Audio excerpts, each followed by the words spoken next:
What's up, everyone, and welcome back to the only podcast that dares to speak the raw, uncut truth about this hip-hop game. Forget the mainstream media. Forget the pretty narratives they feed you. We're here to rip off the Band-Aid and expose the festering wounds beneath.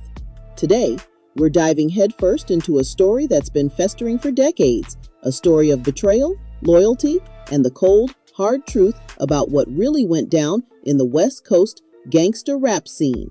We're talking about Tupac Shakur, Snoop Dogg, and the puppet master himself, Suge Knight.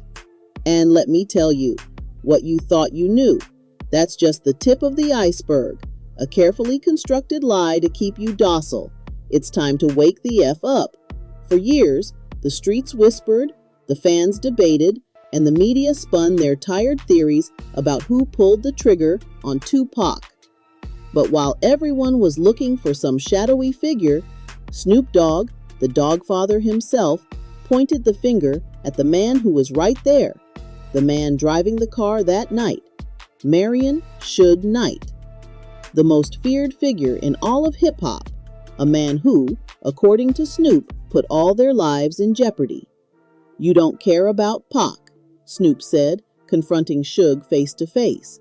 "Come up to my room. Ain't gonna be nobody in there, just me and you. This either the moment you gonna kill me or we gonna get some clarity in this air." Now that's a bold effing statement, ain't it? But it begs the question, did Snoop Dogg know something was going to happen that night? Was he privy to some dark secret, some twisted plan that unfolded in the neon-lit streets of Las Vegas? The transcript lays it out plain as day. The next morning, all they saw was yellow tape. Tupac Shakur shot 4 times after leaving the Mike Tyson boxing match, riding in a car driven by Suge Knight, the head of Death Row Records. Snoop jumped in his Hummer, drove to Vegas, and found Suge at home, head wrapped up, explaining what happened. But here's where it gets twisted, where the narrative starts to unravel. Suge was explaining it like joyful. He was like, "Man, when them niggers started shooting at us, Tupac was trying to jump in the back seat." And Snoop's thinking, "Nigger, get down." He pulls Pac down. Suge was saying it like Pac was going live. What the F does that mean? Was Suge enjoying the chaos? Was he reveling in the danger, even as his biggest star was bleeding out beside him? This ain't no normal reaction, folks. This is the cold, calculated demeanor of a man who thrives on power and control, even if it means sacrificing those around him. Snoop recounts his early days with Pac, meeting him at the Poetic Justice rap party, a raw, aggressive, freestyle battle that forged a bond. "I fell in love with that nigger," Snoop said, "'cause this nigger hard." He even suggested to Suge that they bring Pac into the Death Row family. "We need him because he's going to make our team better. Like, we're great, but with him, we'll be the greatest." And for a while, it seemed like they were. Tupac took Death Row to the next level, printing money, dominating the game. But then, the darkness started to creep in. Snoop Dogg began to notice Suge Knight's growing influence on Tupac. "I think Suge steered him where he wanted to be. Pac wanted that. He wanted the glamorous gangster mafia lifestyle. He wanted it and Suge gave it to him. Suge Knight, the fixer, the cleaner, the man who put up $5 million for attorney's fees, the man who had 50, 60 guys escorting Pac into court.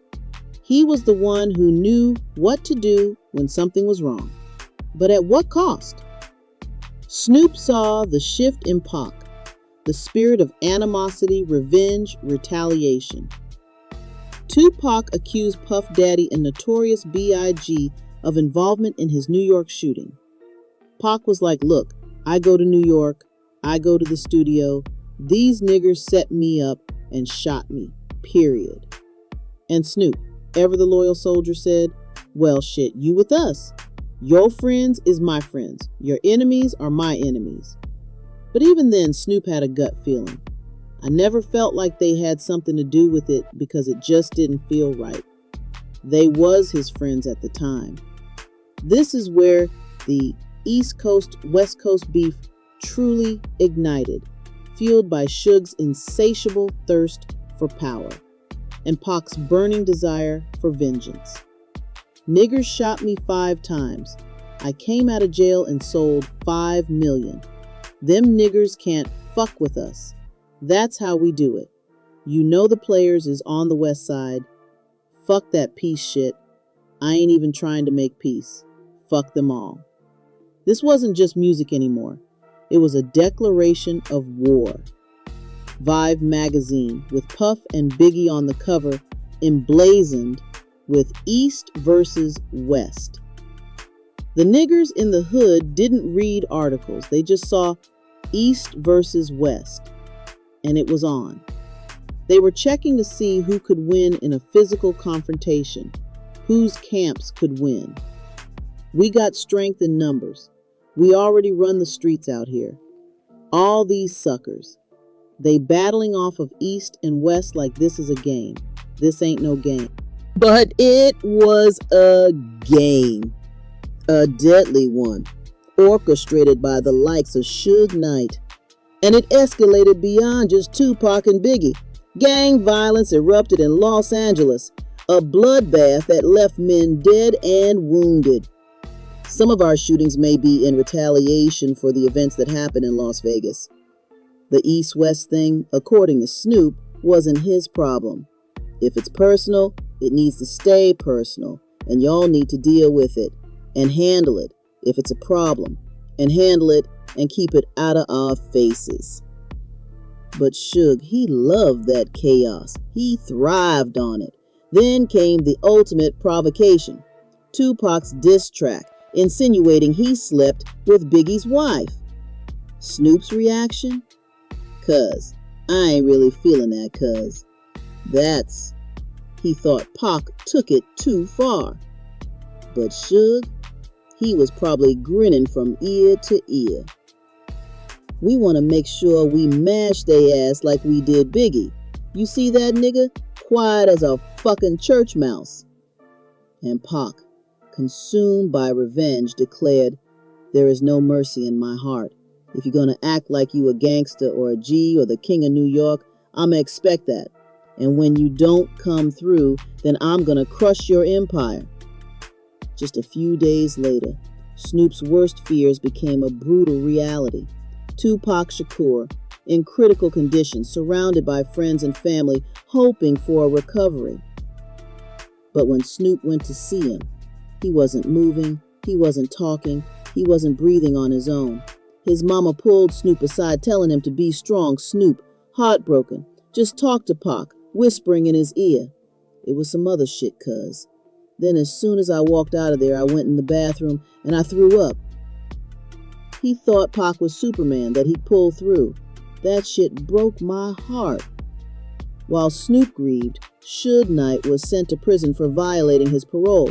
But even behind bars, Suge's thirst for revenge burned.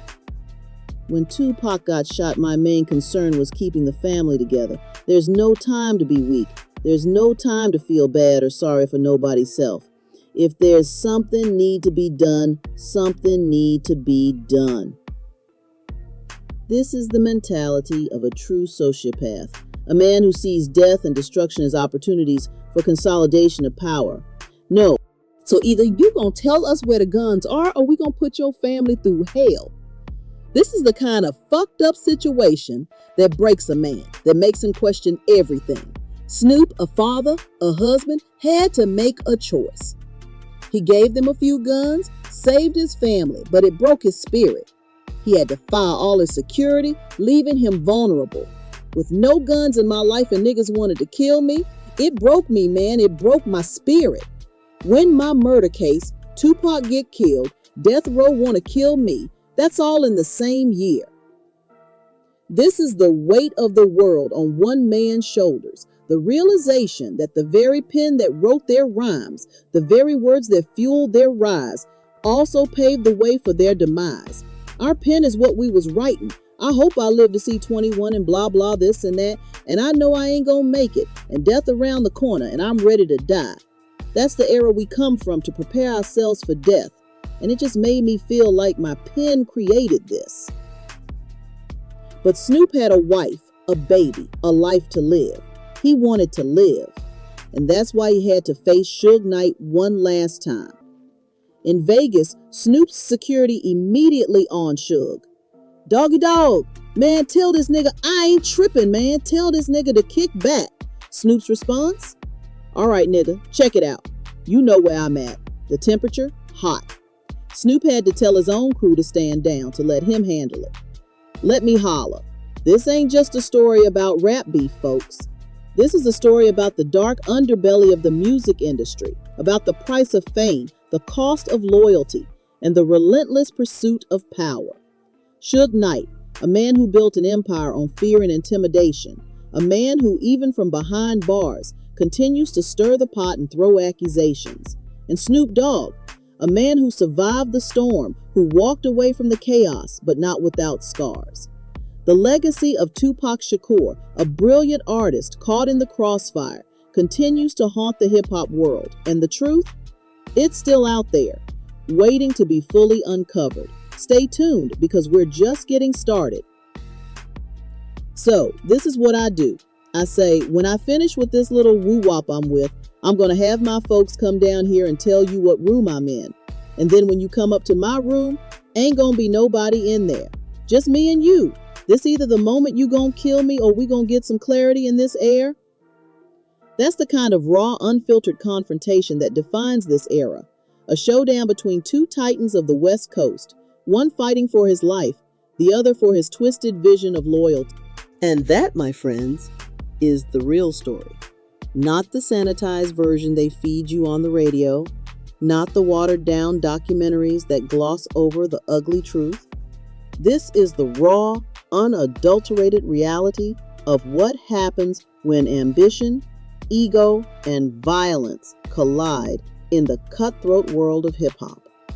Suge Knight, a man who built an empire on fear and intimidation. A man who, even from behind bars, continues to stir the pot and throw accusations.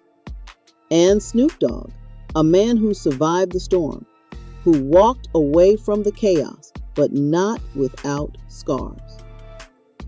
The legacy of Tupac Shakur, a brilliant artist caught in the crossfire, continues to haunt the hip-hop world. And the truth, it's still out there, waiting to be fully uncovered. Stay tuned, because we're just getting started. We'll be back next time to expose more of the industry's dirty little secrets. Until then, keep your eyes open, your ears to the streets, and never, ever believe everything you hear. Peace out.